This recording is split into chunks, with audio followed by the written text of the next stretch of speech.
Revoilà le Racer, le Kennedy. Comme on me l'a demandé, je fais une vidéo pour vous montrer donc cette pièce. Je ne sais pas si vous la voyez bien. C'est en fait une petite patte en aluminium que j'ai coudée. Je vais donner cette forme là, je ne sais pas si on voit bien. Comme ça là. Cette forme là. Et donc deux trous pour les vis, celle que je vous avais montré avant, que j'ai coupée. Et puis un trou pour la vis de fixation du dérailleur lui-même, ici. Et donc ça fonctionne très bien et je suis pas mécontent de la réparation. Et si vous avez le même type de problème sur un cadre, tout n'est peut-être pas terminé, tout n'est peut-être pas foutu, peut-être que vous pouvez vous débrouiller comme je l'ai fait là et faire une fixation. Pour le coup là c'est de l'aluminium. De toute façon, j'essaie toujours de travailler avec de l'aluminium quand c'est possible pour des petites pièces comme ça, parce que avec le matériel que j'ai pas tellement la capacité de travailler d'autres matières facilement, donc l'aluminium ça convient bien. Si ça n'a pas besoin d'être super solide, c'est pas structurel, donc voilà. Donc je voulais vous dire qu'il est terminé, il est annoncé, et voilà, il va bientôt partir. À bientôt. Allez, je résiste pas à refaire une petite vidéo parce que là maintenant il est en plein soleil, il est beaucoup plus beau. Je voulais vous montrer le dérailleur et la chaîne que vous avez vu sur la première vidéo. En fait, je ne l'ai pas remplacé la chaîne, je l'ai démontée et je l'ai complètement désoxydée. Et donc après je l'ai complètement nettoyé, rincé, séché avec le compresseur. Et puis huilé avec de l'huile de transmission. Donc j'utilise ça souvent dans une petite burette, de l'huile de transmission de boîte, qui est en fait, pour mon cas, c'est de l'huile de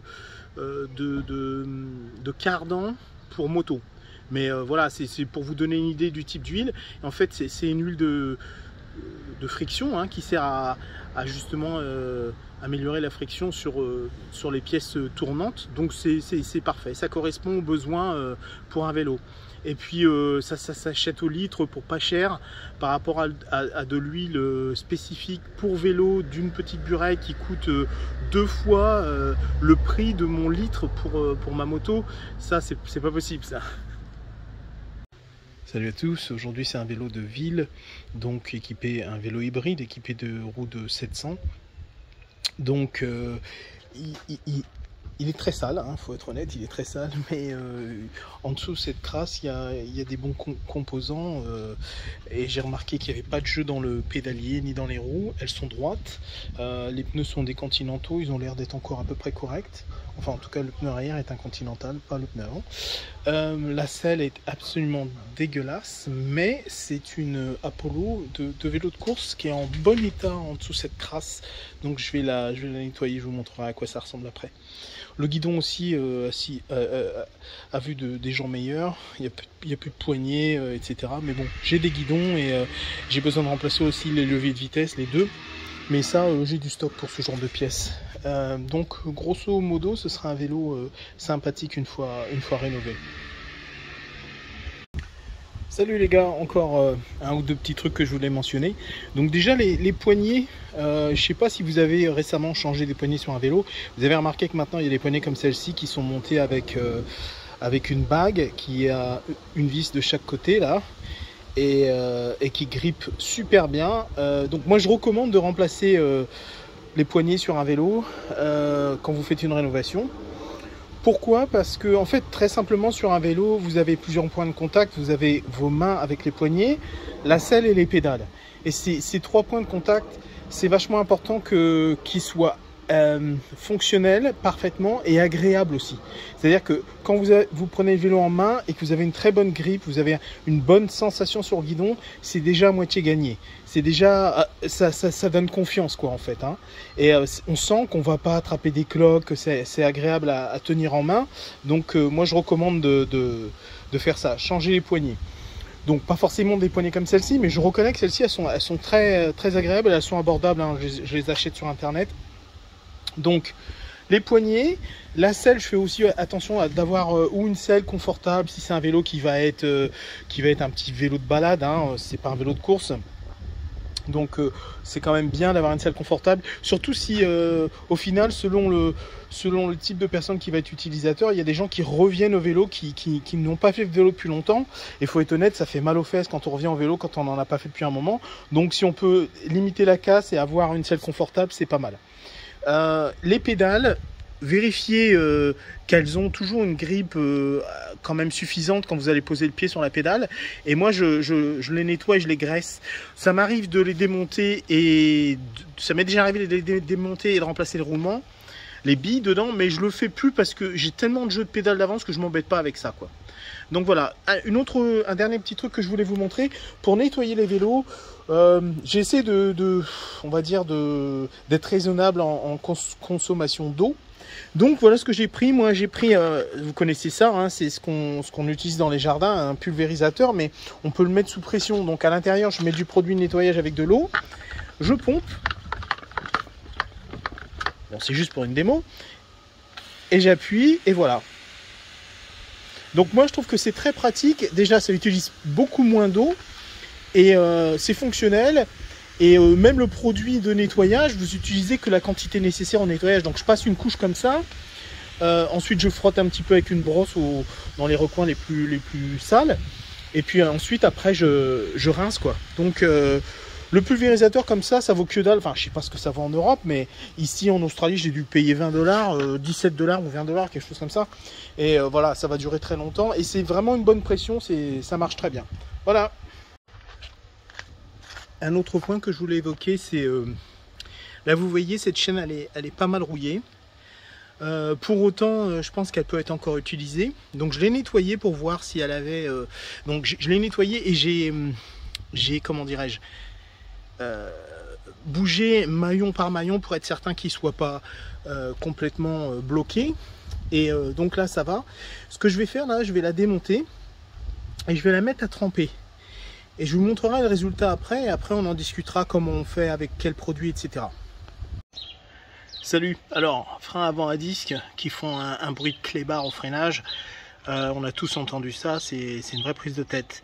Donc, première chose à faire, c'est de nettoyer le disque avec du nettoyant pour frein de véhicule, moto, voiture. C'est la première chose à faire. Ensuite, si ça suffit pas, eh ben, il faut démonter les plaquettes et les déglacer parce qu'il peut y avoir une pellicule, un mélange de poussière de frein et éventuellement de produits gras ou peu importe ce qui pourrait avoir fait que ça freine mal. Mais dans tous les cas, il faut enlever cette pellicule. Donc il faut enlever les plaquettes et il faut légèrement les frotter sur un papier de verre. Donc je vais vous montrer ça, je vais démonter celle-ci. Donc la prochaine étape, ça va être d'enlever les plaquettes. Pour ce faire, on a une vis ici, là. Cette vis-là, elle tient les plaquettes sur l'étrier, en fait. Et ensuite, il faudra démonter l'étrier lui-même, ici et ici, pour pouvoir dégager les plaquettes.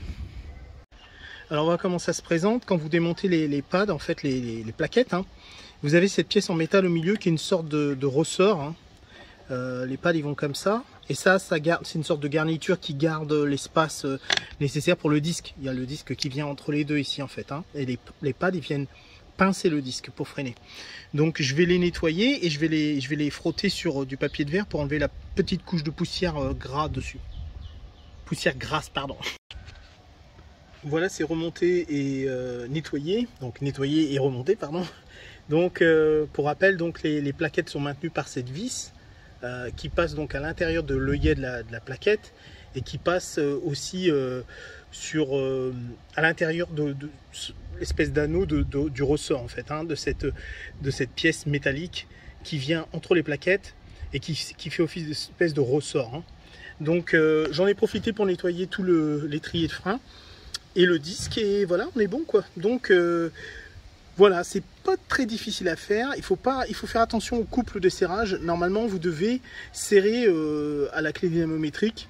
J'ai pas le couple et je l'ai pas fait à la clé dynamométrique. Toutefois, je vous conseille de vérifier sur internet, puisque selon les marques, le couple de serrage est différent. En plus, sur ce modèle, il y avait du frein filet bleu, Donc c'est un truc à bien réfléchir avant, prendre tout ce qu'il vous faut en fonction du modèle et de la marque que vous avez. Donc du frein filet bleu et le couple de serrage à la clé démométrique. Donc voilà, les deux ont été faits à l'avant comme à l'arrière. Et voilà, c'est reparti. Celui-ci, c'est un vélo, je dirais, un peu atypique pour ici. C'est du 27,5 pouces les roues. Et c'est un vélo de femme. Et je veux dire, c'est assez atypique. C'est un vélo quasiment d'ado en termes de taille. Et donc, je vais peut-être galérer un peu pour trouver quelqu'un pour ce type de vélo. Parce que c'est un très beau vélo. Qui vaut bonbon quand même, avec des freins hydrauliques, etc. C'est du Giant. Mais voilà, tout le monde ne comprend pas exactement pourquoi un vélo comme ça coûterait plus cher, etc. Donc c'est pas facile à expliquer. Il n'y a que vraiment les connaisseurs qui comprennent ce qu'ils achètent, quoi. Et pour le coup, la taille, je dirais que c'est un médium quand même. Comme ça, avec la selle qui est dans cette position, c'est pratiquement la position la plus haute. Je pourrais pratiquement l'utiliser. Moi, je fais 1m72, donc pour vous donner une idée, le fait que ce soit de 27,5 les roues, ça change quand même pas mal avec du 26, quoi. Donc voilà, ça va être un beau vélo. Une fois terminé, j'ai encore du polish à faire, etc. Mais je pense qu'il devrait trouver preneur rapidement. À bientôt.